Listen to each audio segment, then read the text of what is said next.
ఓ అర్జున, ఈ భూమి మీద ఎప్పుడైతే ధర్మాన్ని అధర్మం ఏలుతుందో అప్పుడు నేను అవతరిస్తాను.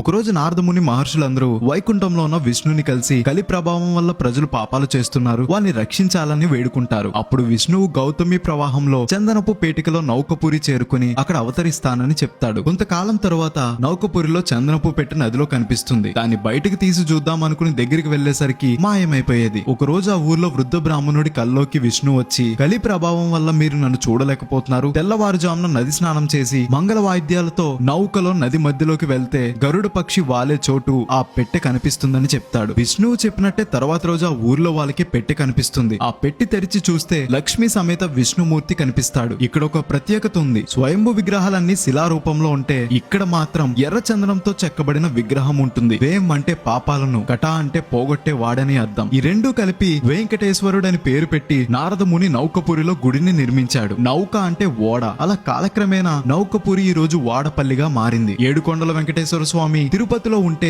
7 శనివారాల వెంకటేశ్వర స్వామి వాడపల్లిలో ఉన్నాడు. 7 శనివారాలైనా లేదా మరే రోజైనా 7 వారాలు 7 ప్రదక్షిణలు చేస్తే ఇక్కడ కోరుకున్న కోరిక తీరుతుంది. రాజమండ్రి నుండి 30 కిలోమీటర్లు, అమలాపురం నుండి 40 కిలోమీటర్ల దూరంలో ఉంటుంది. ఈ పవర్ఫుల్ గుడి యొక్క పవర్ ఇప్పుడు పక్క రాష్ట్రాలకు తెలిసింది. అందుకే ఎక్కడెక్కడ నుండో వచ్చి ఈ కలియుగ వాడపల్లి వెంకటేశ్వర స్వామిని దర్శించుకుని కోరికలు కోరుకుంటున్నారు.